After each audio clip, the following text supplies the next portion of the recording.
नर्मदे है। तो आज 20 दिसंबर है और टाइम हो रहा है सुबह के 8 बज रहा है और हम माँ नर्मदा जी के किनारे पे हैं। और ये बड़ा ही शांत और सुंदर आश्रम त्यागी जी महाराज का रानापुर। तो रानापुर से आज हम हमारी यात्रा की शुरुआत कर रहे हैं माँ नर्मदा जी के किनारे से। और बड़ा ही अच्छा आश्रम था। ये आश्रम है और हमने बाल भोग कर लिया, चाय पी ली। महाराज जी ने 2-3 बार चाय पिलाई बढ़िया। और बाल भोग में पोहा हुआ हमें अच्छे से पेट भर के उन्हें हमें ब्रेकफास्ट जिसे बाल भोग बोलते हैं वो करवा दिया है। और आज की बड़ी सुंदर शुरुआत हो रही है माँ नर्मदा जी के किनारे से। अंदर से ही हमारा रास्ता है किनारे किनारे। तो चलिए आज की शुरुआत करते हैं रानापुर से, त्यागी जी महाराज के आश्रम से। जय भोलेनाथ, जय अमरनाथ, जय हो माँ नर्मदे। नर्मदे है।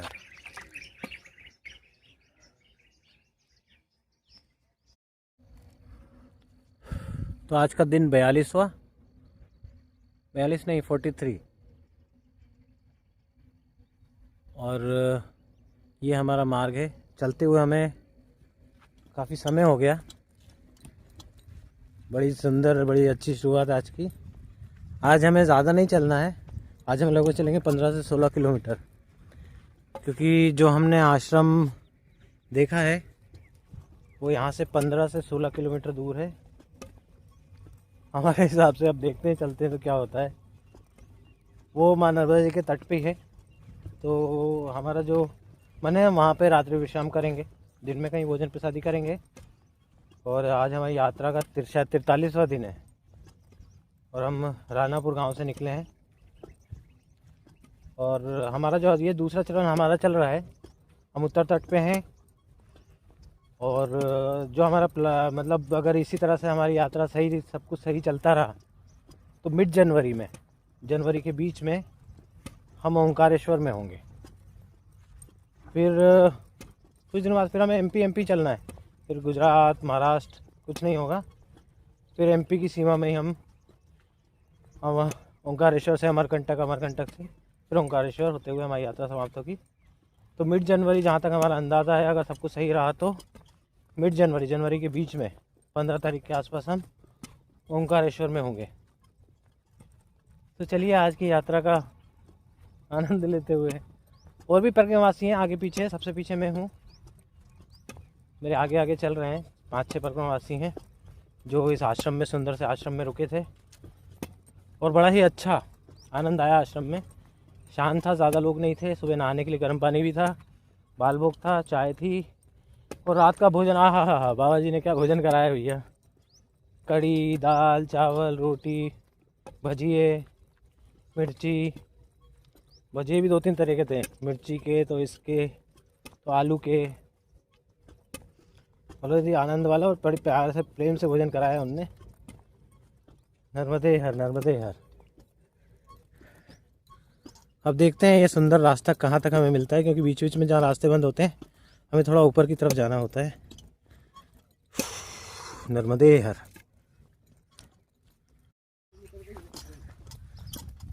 अच्छा, वहाँ तो राजस्थान बॉर्डर लग गई ना। जीरापुर, खिलचीपुर, गुना तो एमपी में आ गया ना। अच्छा,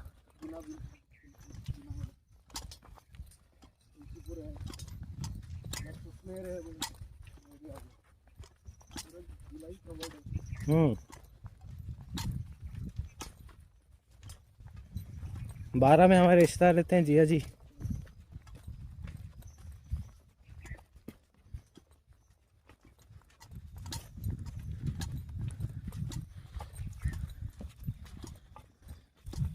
तो ये जो ये मैया बाबा चल रहे हैं, ये राजस्थान को रिप्रेजेंट कर रहे हैं। आधे एमपी को कर रहे हैं, आधे राजस्थान को कर रहे हैं।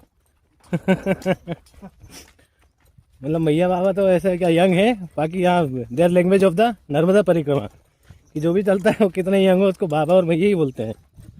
होना भी चाहिए, भाव आता है। नर्मदे हर। एक बात तो बताओ, आप लोग इतने यंग हो, परिक्रमा में कैसे? मतलब ऐसी जनरली पूछा, बताना हो तो बताइए। महाराज जी जैसे अभी आप ये कुछ काम कर रहे हैं, हाँ, हमारा संकल्प कुछ और था, मीडिया के सबका द्वारा- मोटिव अलग होता नहीं, है। आपका है, और आप अभी जिस तरीके से सोशल मीडिया पर आप ये वीडियोस, मैं निकालता हूँ, एक मिनट रुक जाइए।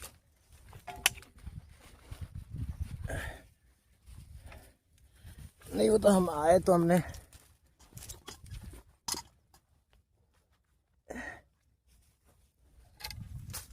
चलिए। हाँ, तो आप क्या बोल रहे थे, कंटिन्यू करें।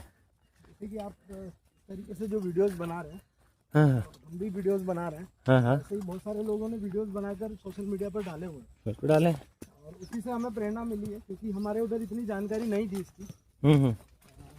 और ना ही प्रचार था मैया का इतना। हाँ, वही राजस्थान में से बहुत कम देखें।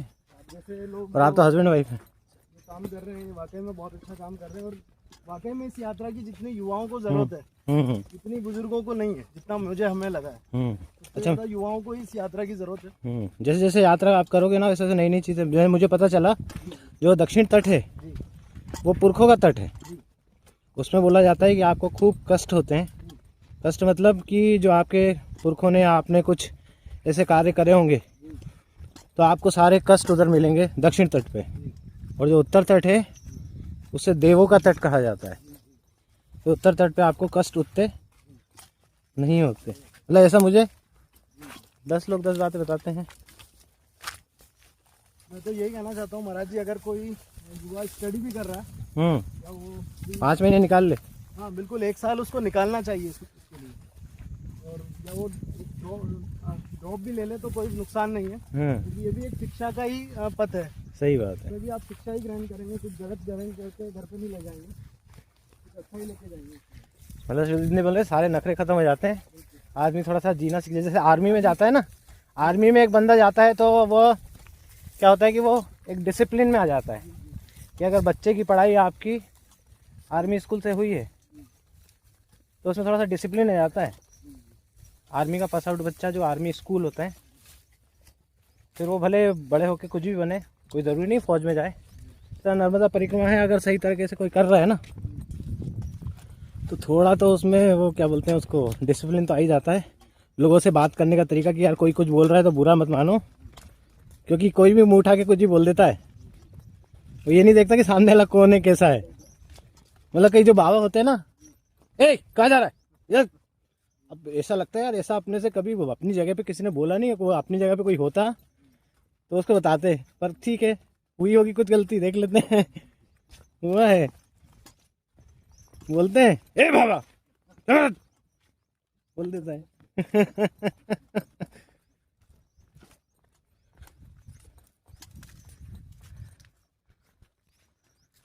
किसके नहीं,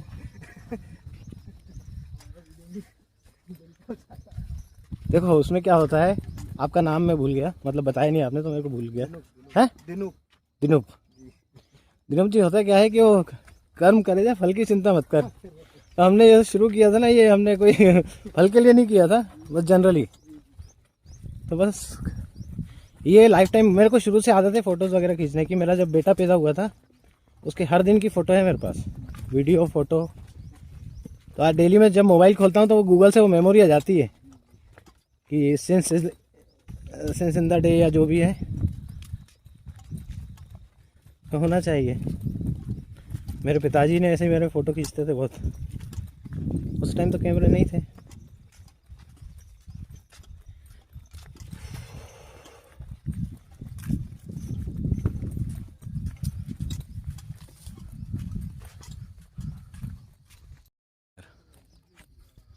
तो ये जो हम आए हैं ये सुरसामल आश्रम, और ये माँ नर्मदा जी का किनारा है। तो हम किनारे से थोड़ा सा ऊपर की तरफ चल रहे हैं कि नीचे रेत वेत बहुत है। और ये मार्ग है, पीछे जो आश्रम आपने देखा, ऐसे बन जाते हैं नए नए आश्रम मार्ग में। यहाँ पे ज़्यादा परिक्रमावासी आते नहीं क्योंकि रोड से चल रहे हैं। कुछ एक परिक्रमावासी हैं जो यहाँ से चल रहे हैं, जिसमें अभी आपने पहले देखा वो जो मैया बाबा चल रहे थे, हस्बैंड वाइफ हैं, वो भी पीछे चाय पीने के लिए रुके हैं। उनको भी रोका है तो वो रुक गए, हम चलने लगे थोड़ा सा। तो यहाँ भी हमने चाय प्रसादी ली और हम चल पड़े। तो इस तरह का मार्ग है। बड़ा ही सुंदर खेतों के बीच से और नर्मदा जी के किनारे, और एक मार्ग जा रहा है थोड़ा सा दूर।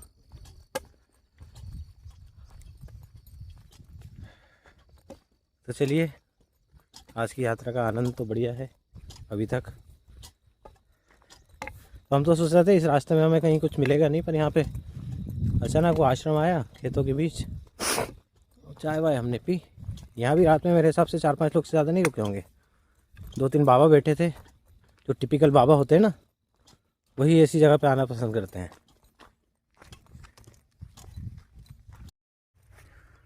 तो अभी हमें ऐसी कच्चे रास्ते पे चलते हुए काफ़ी समय हो गया, और रास्ते में एक बाबा मिले थे, उनने वो हमें बोला था कि रोड पे मत जाना, ये कच्चा रास्ता छोड़ना मत।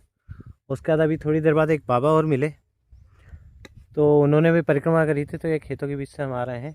और सारे परिक्रमावासी, जितने भी परिक्रमावासी थे, सब यहाँ वहाँ हो गए, क्योंकि एक कन्फ्यूजन वाला जोड़ आया था। मुझे लग रहा था सब कन्फ्यूज़ होंगे, क्योंकि उसके बाद रास्ता नहीं था।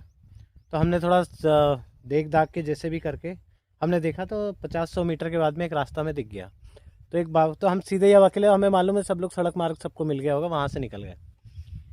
वो थोड़ा सा दूर पड़ रहा था, तो हमें जहाँ जाना है, तो एक बाबा मिले हमें, उन्होंने हमें इतना अच्छा रास्ता बताया। उन्होंने भी परिक्रमा करी थी, तो उन्होंने हमें रास्ता किस तरह से बताया। उन्होंने बोला कि ये जो बिजली का खंभा है, इस पे जाना, इसके बाद में एक और बिजली का खंभा है, वो सामने मैं आपको दिखाता हूँ, उस बिजली के खंभे पे जाना। उसके बाद उनने बताया कि फिर इधर उधर मत जाना, उस बिजली के खंभे के बाद एक और आपको बिजली का खंभा दिख रहा होगा, कि ना वो चले जाना, सीधा मालासर पहुँच जाओगे। मिल जाते हैं परिक्रमा का रास्ता बताने के लिए। तो ये तो बड़ा मोर मैया के किनारे किनारे हैं हम, बिल्कुल। ये जो केले के पेड़ दिख रहे हैं, इनके बाद में नर्मदा जी हैं। तो चलिए, आज की हमारी रास्ता आसान करने के लिए 2-3 लोग मिल गए। नर्मदे हर, नर्मदे हर। तो अभी दिन का समय हो गया, हम मालसर गांव में हैं, और ये यहाँ का सत्यनारायण मंदिर है, बहुत ही विशाल मंदिर है। और आज हम थोड़ा सा नर्मदा नदी के किनारे किनारे बहुत ही अच्छे मार्ग से, बहुत सही समय पर पहुँच गए।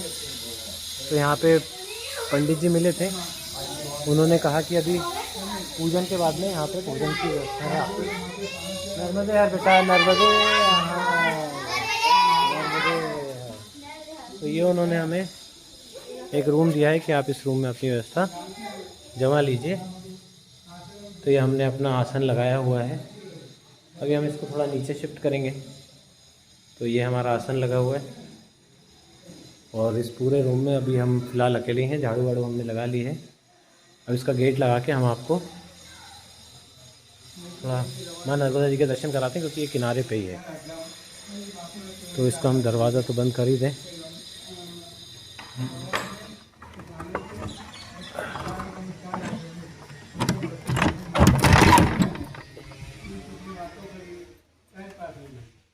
तो चलिए आपको वहाँ नर्मदा जी के दर्शन कराते हैं।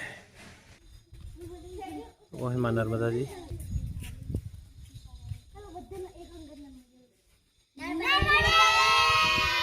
नर्मदे बेटा, घाट पे जाने का रास्ता कहाँ से? वहाँ जाने का रास्ता अच्छा, ये साइड से, ठीक है। तो बच्चों ने हमें रास्ता बताया कि बाबा नर्मदे यार, सीधे सीधे जाओ।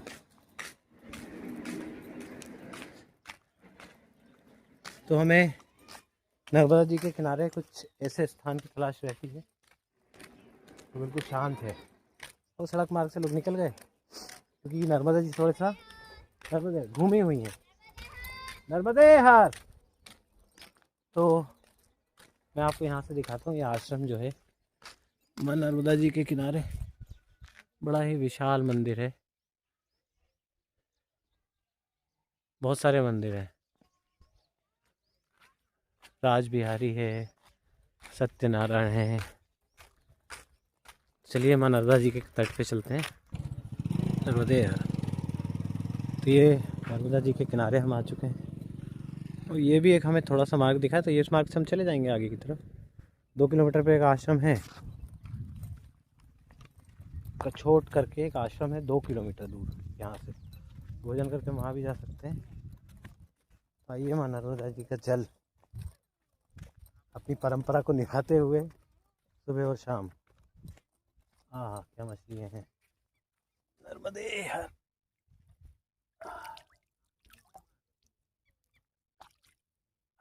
नर्मदे जय मां नर्मदा जी। बहुत सारी मछलियाँ हैं इसमें।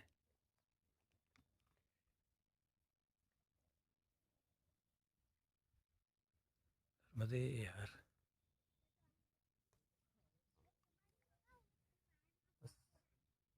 यही आनंद है, यही आनंद है नर्मदे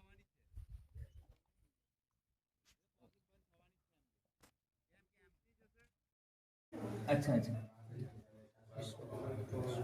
आता तुला गुरुजी आहे पदम नाही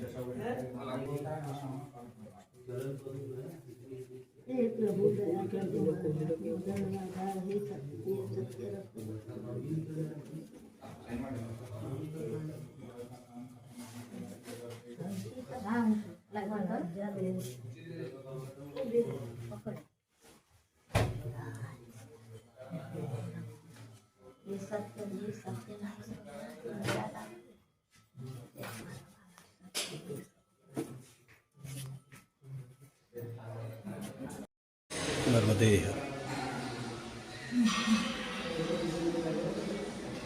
आज का भोजन प्रसादी माला से। नर्मदे हर।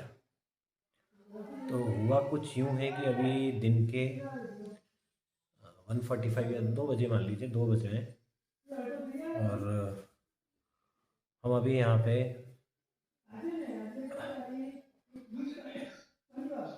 मालसर के सत्यनारायण मंदिर में है। तो हमने यहाँ पे भोजन प्रसादी करने के बाद में, आराम करने के बाद में, यहाँ मंदिर के प्रांगण के जो पुजारी जी थे वो बाहर बैठे हुए हैं, उनसे हमने इजाज़त ली कि भैया अब हम चलते हैं। और हमने पूछा कि हमें शिनौर जाना है, तो किनारे के मार्ग से जाएं या कहीं और से जाएं। तो बस मेरा इतना बोलना हुआ, उन्होंने बोला कि बाबा जी आज आप यहीं रुक जाएं। तो मैं उनकी बात टाल नहीं पाया। फिर उन्होंने 2-3 बार मुझसे बोला कि देखो, अगर कोई बोलता है तो आपको रुकना है, हम आपको रोक रहे हैं, आपको यहाँ रुकना है। तो उनके विशेष आग्रह पर मुझे यहाँ से उन्होंने जाने नहीं दिया। तो हमारा आसन यहीं लगा हुआ है, बैग ये रखा हुआ है, और एक हम अकेले परिक्रमावासी हैं यहाँ पे। और उन्होंने बोला कि ये जो आप जहाँ पे रुके हैं मालसर में, ये अंगारेश्वर महादेव जी का तीर्थ स्थान है, तो सामने ही मंदिर है। तो अभी हम आपसे बात करने के बाद में दर्शन करने हम वहीं जाने वाले हैं। तो उन्होंने विशेष आग्रह पे मुझे जाने नहीं दिया। कल आप यहीं रुकिए, और यहीं आप आज का दिन यहीं रुकिए, कल आपको जहाँ जाना है आप चले जाइएगा, मतलब परिक्रमा पे अगला उन्होंने बता दिया कहाँ कहाँ से जाना है। तो उन्होंने मुझे जाने नहीं दिया। फिर उन्होंने बोला कि अगर कोई बोले तो उसकी बात मान लेना चाहिए। तो आज हम हालांकि 13-14 किलोमीटर ही चले थे, और उनके विशेष आग्रह पे आज हम मालासर में आज हम यहीं पे मानव नदी के तट पे आज का रात्रि विश्राम हमारा यहीं होगा। अभी रात्रि क्या, पूरा दिन का ही विश्राम हो गया। अभी 1-1:30 तो बज रहा है, 1:30 हुआ है, और सामने अंगारेश्वर महातीर्थ है, महादेव मंदिर। तो अभी हम वहाँ पे दर्शन करने जा रहे हैं। मैं आपको पंडित जी को दिखाता हूँ, वो बाहर बैठ के बात ही कर रहे हैं, दिख नहीं रहा होगा शायद यहाँ से। तो बड़ा ही कृष्ण भगवान की बहुत ही सुंदर अलौकिक प्रतिमा है, मंदिर है अंदर, जो मैंने आपको इसमें वीडियो में दिखाई है। पूरी रजत जड़ित पूरा वो उसमें चांदी से हुआ है, और बहुत प्राचीन मंदिर है ये भी। और जो अंगारेश्वर है वो भी यहाँ का बहुत बड़ा तीर्थ है, महादेव मंदिर का। तो वहाँ जाके मैं दर्शन करता हूँ। तो आज का विश्राम हमारा मालसर में, नर्मदे हर। तो अभी हम हैं अंगारेश्वर महादेव तीर्थ में, जो जहाँ हम ठहरे हैं उसके बिल्कुल साइड में ही स्वामीनारायण मंदिर के बिल्कुल साइड में ही है। ये बहुत प्राचीन तीर्थ है, अंगारेश्वर महादेव मंदिर। तो इस तरह का प्रांगण है। मैं आपको पूरा मंदिर अभी दिखाता हूँ। पहले तो अंदर से मैं दर्शन करा देता हूँ आपको। तो इस तरह का मंदिर है। तो महाराज जी ने हमें आज रोक लिया कि भैया ये बहुत बड़ा तीर्थ है, आपको आज यहाँ रुकना पड़ेगा, नहीं तो आज मैं चले जाता। उन्होंने मुझे इतने प्यार से रोका है, और कितने लोग आके मुझसे मिल रहे हैं कि भैया आप परिक्रमावासी हैं, क्योंकि मैं अकेले ही रुका हूँ यहाँ पे कोई रुकता नहीं है, मतलब आता नहीं है, सब बाहर से निकल जाते हैं। तो ये हैं अंगारेश्वर महादेव जी। इनका शिवलिंग का आप देखोगे तो स्वरूप भी अलग है। नर्मदे यार, नर्मदे यार, नर्मदे। ये बहुत बड़ा तीर्थ माना जाता है यहाँ का।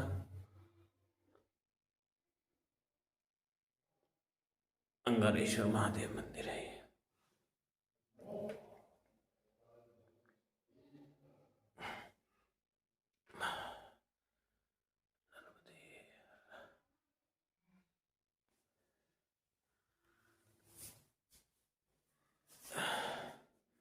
मैं आपको और मंदिर दिखा देता हूँ। नर्मदे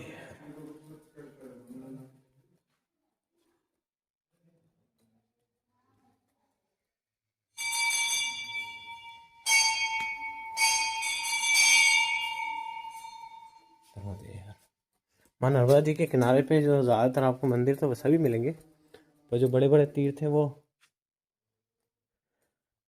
मैं आपको मंदिर का थोड़ा साइड के, जो बड़े बड़े तीर्थ हैं वो महादेव मंदिर, जो शिवलिंग है शिव जी के मंदिर ही हैं।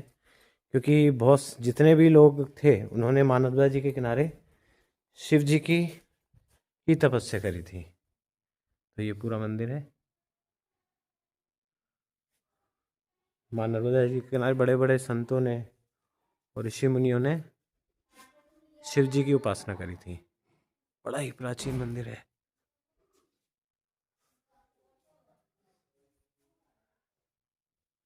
नर्मदे हर, नर्मदे हर।